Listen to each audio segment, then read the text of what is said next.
everyone, I'm Elizabeth from MEH Productions.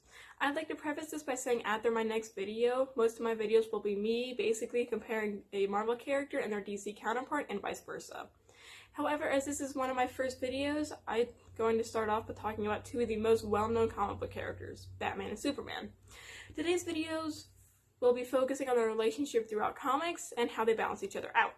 But first, the most defining part of a character, besides their abilities and moral code, what oftentimes gives them the drive to become the hero that they are known as, their backstories.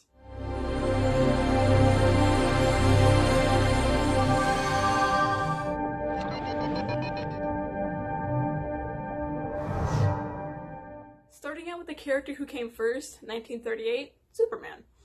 For such a happy-go-lucky character, he has an awful start to his story. I mean, having your entire planet explode and being the last of your kind, at least for a time, kinda sucks.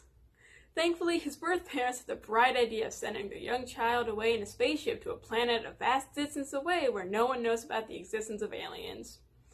That probably wasn't the most thought-out plan, but hey, they were in a rush.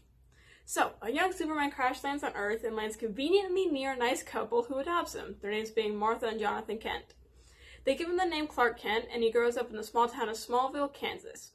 After learning that he has superpowers thanks to the Yellow Sun, the Kents teach him how to control and use his newfound abilities to help others. After doing so, he goes through the cliche, I had to hide my powers to keep my friends and family safe, and he creates his alter ego, Superman, which is kind of a lame name, but hey, it was the 30s.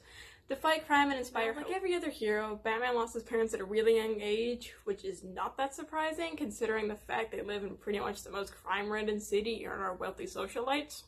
So, Thomas, Martha, yes Martha, Batman and Superman's mothers had the same name, the joke has been made before, and Bruce Wayne go to a movie theater. They leave early but take a shortcut through an alley, appropriately named Crime Alley. A small-time criminal, sometimes a mugger, sometimes someone who was hired to assassinate them, depends on the comic, comes along and proceeds to shoot and kill both of Bruce's parents. Swearing to avenge their deaths and not going through the 7 stages of grief like most of us, a young little Bruce vows to spend the rest of his life fighting a war on crime. I would like to point out that this happened when he was 8. An 8-year-old is pledging to spend his life fighting crime. That isn't healthy, but oh well, your life.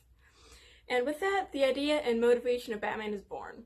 Training himself to perfection both physically and mentally, just not emotionally, unless you count being emotionally constipated as being perfect when it comes to handling emotions. He starts his war on crime at the age of 25 after training for roughly 11 years. Probably not the best way to spend those years of your life, or any, really. With those introductions done, on to the more important topics of the video.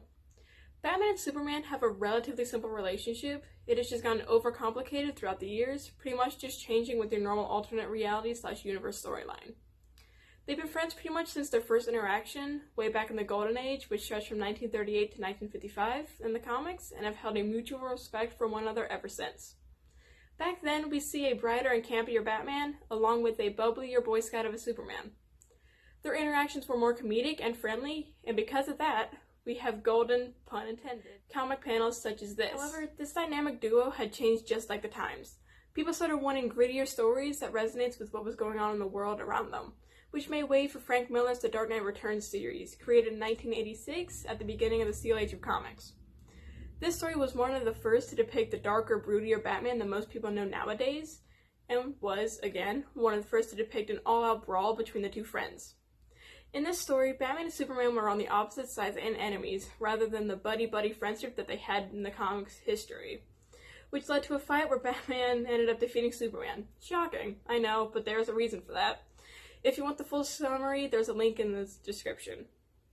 This story created a different dynamic in their friendship, which, like I said, it's pretty much only used when the story takes place in a different universe. The Dark Knight Returns series also created a spark in darker stories and tones throughout later DC comics and movies. But hey, it was what people wanted and what will sell. Even with the slight shift in tone, they still remain close friends and can rely on each other for help, even if the friendship is not as bright and cheery as it was before. Speaking of bright, cheery things turning into darker stuff, there's a counterbalance. Light needing darkness, darkness needing light. Batman needs Superman, Superman needs Batman. For one, their ideologies are like yin and yang. Superman stands for the good in the world, the light, believing that criminals can change if there's a role model and someone to lead by example. He's a symbol of hope. Batman is pretty much the exact opposite. He's the darkness, which I guess the suit is a giveaway. He believes there's pretty much no good in the world, and that in order for criminals to change their ways, you have to frighten them to the point of reforming.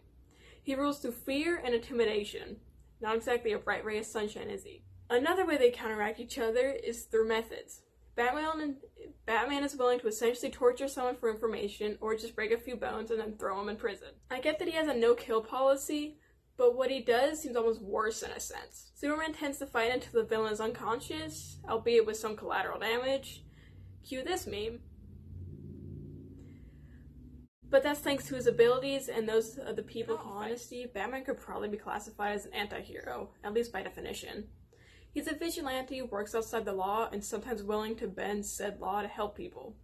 He doesn't believe that there's good left in the world, and at least not that much. And his choice in City probably does not help that. He has the right motivation and end, just the wrong means. He stands for justice, just not the most just ways to accomplish it. Superman, on the other hand, could be classified as a hero. He believes in the good in the world, not as willing to bend the rules unless it helps the greater good. He does what is absolutely necessary, not going overboard. However, both are inherently good, and both want to help, no matter how different and convoluted their methods may be. All in all, both have their ups and downs, just like their friendship. Both have great stories and are part of teams that also depict good stories, some better than others. Like who you like, read what you want to read, watch what you want to watch, don't let anyone tell you otherwise. And with that, like, subscribe, ring the bell so you get notified of our next video. Comment which hero you like better, and you will see Henry next week.